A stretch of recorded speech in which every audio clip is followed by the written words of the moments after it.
مفتی غلام حیدر ساقی صاحب کے نئے بیانات سننے اور دیکھنے کے لیے ہمارے یوٹیوب چینل کو سبسکرائب کریں۔ شکریہ۔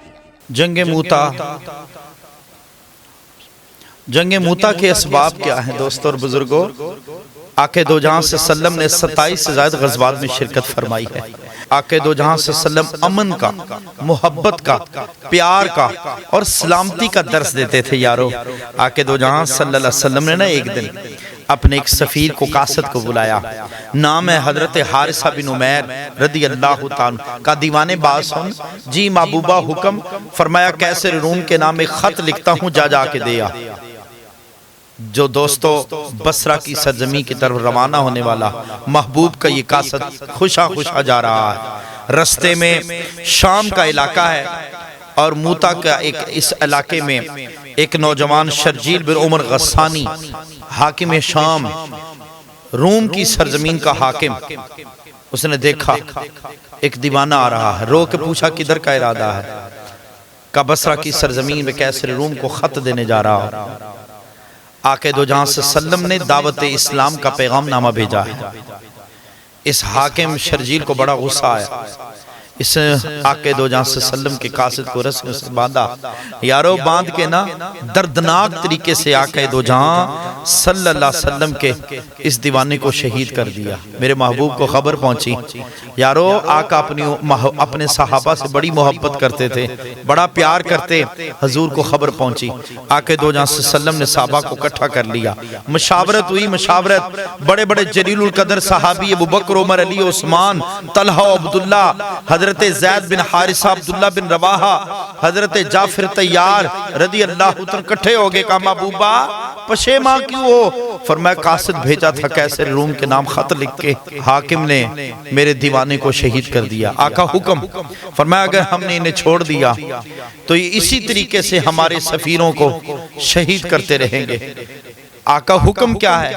فرمایا دستہ تیار کر۔ لشکر تیار ہو گیا، یارو ادھر میری طرف لشکر تیار ہوا۔ آج نگاہ فلک نے ایک عجیب منظر دیکھا، 2 لاکھ کے ظالم اور متکبر دشمن کے مقابلے میں 3000 کا لشکر تیار ہوا۔ کافروں کے پاس، روم کے لشکر کے پاس انسانوں کی تعداد بھی زیادہ، سپاہی بھی زیادہ، تیر تلوار بھی زیادہ، برچھیاں بھی زیادہ، نیزے بھی زیادہ، یارو دوستو گھوڑے اور سواریاں بھی، زریں بھی زیادہ، لیکن ان کو ایک ہی بات میں مان تھا، دولت پر، دنیا پر، اس تلوار پر، لیکن حضور کے دیوانوں اور مستانوں کو صرف محمد کی غلامی پر ناز تھا۔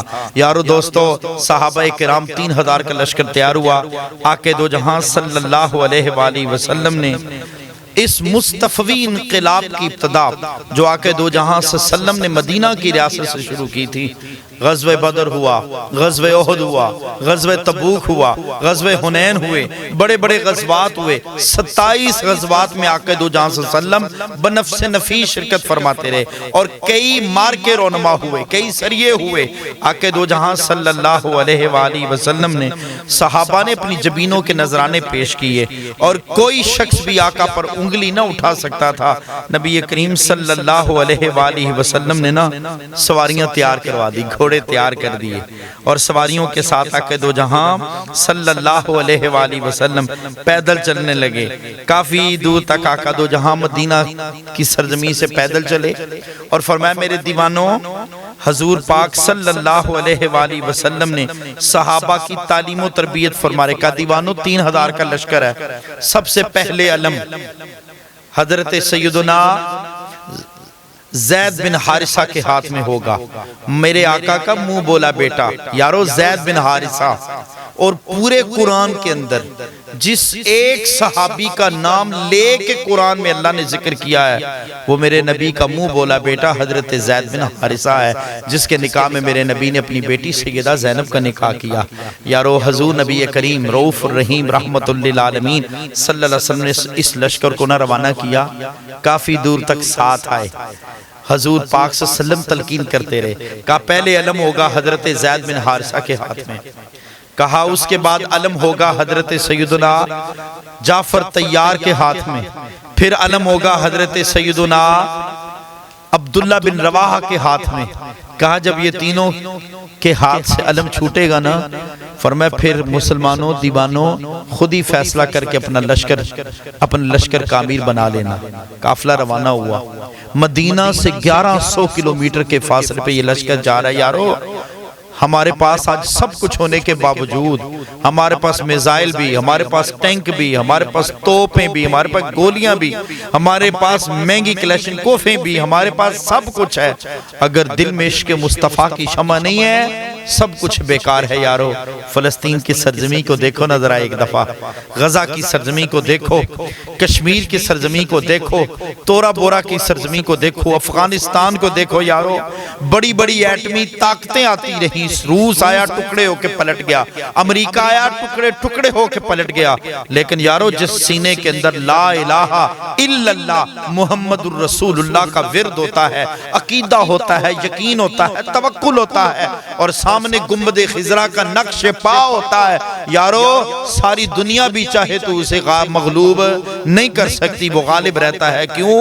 اس لیے کہ اس کے سامنے یا خدا کی ذات ہوتی ہے یا محمد مصطفیٰ کی ذات ہوتی ہے صلی اللہ علیہ وسلم۔ صحابہ گئے نا، فرماتے ہیں ہم شام کے علاقے کے قریب پہنچے تو پڑاؤ کیا، سامنے سے کیسر روم کا لشکر، ہر ساز و سامان جنگی میں اضافہ، بعض تاریخ کتب میں لکھا 1 لاکھ تھے۔ میں نے کہا چلو یار 1 لاکھ کیسر روم کے سپاہی لے لو، ادھر 3000 ادھر 1 لاکھ، اگر 1 لاکھ ہوں ادھر 3000 مسلمان ہوں تو ایک مسلمان مرد مجاہد کے مقابلے میں 66 کیسر روم کے سپاہی آ رہے ہیں ایک کے مقابلے میں۔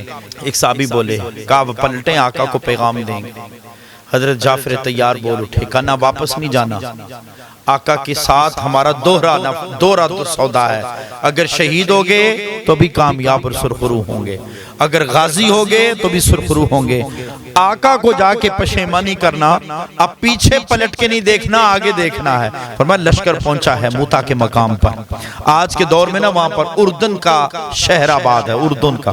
حضرت سیدنا زید بن حارثہ رضی اللہ تعالیٰ عنہ نے کچھ لوگوں کو دائیں، کچھ کو بائیں، کچھ کو آگے، کچھ کو پیچھے متعین کر دیا۔ جنگ شروع ہو گئی یارو، 9 دن یہ جنگ جاری رہی۔ حضرت زید بن حارثہ تشریف لے گئے، جب تشریف لے کے گئے نا یارو، جمع مردی سے لڑتا رہا، اور فرماتے ادھر جنگ ہو رہی تھی، مدینہ کی سرزمین میں رسول اللہ صلی اللہ علیہ وسلم غیبی بشارت بھی دے رہے تھے اور صحابہ کو ایسے منظر پیش کر رہے تھے۔ فرمایا دیوانوں زید بن حارثہ کے ہاتھ میں علم آیا ہے، میرا زید جمع مردی سے لڑ رہا ہے، منہ بولا بیٹا میرے نبی کا یارو اپنے بچوں کو میدان جہاد میں بھیجنا بڑا مشکل کام ہے، بڑا اوکھا کام ہے، بڑی مشکل ہے، یہ سفر کی منزلیں بڑی مشکل ہوتی ہیں۔ تاجدار مدینہ صلی اللہ علیہ وسلم نے ایسے منظر پیش کیا، لیکن بالآخر میرا زید بن حارثہ بھی شہید ہو گیا ہے۔ فرمایا پھر یہ علم حضرت جعفر طیار کے ہاتھ میں آیا۔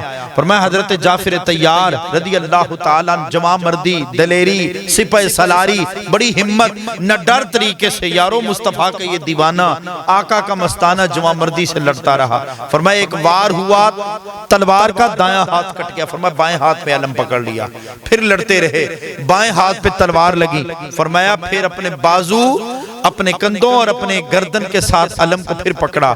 فرمایا ابھی حضرت سیدنا عبداللہ بن رواحہ گوشت کھانے لگے تھے، 2-3 دن کی بھوک، یارو منہ کے قریب کیا تو ایک آواز آئی ہے، حل من مبارزن، ہے کوئی میدان میں آنے والا؟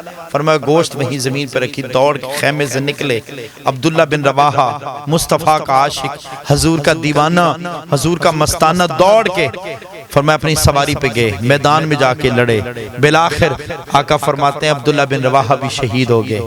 یا رسول اللہ اب کیا ہوگا؟ فرمایا اب کیا ہونا ہے؟ اب سیف اللہ، اللہ کی تلوار آئے گی، اور انشاءاللہ اللہ کی تلوار سے انشاءاللہ میدان میں فتح ہوگی۔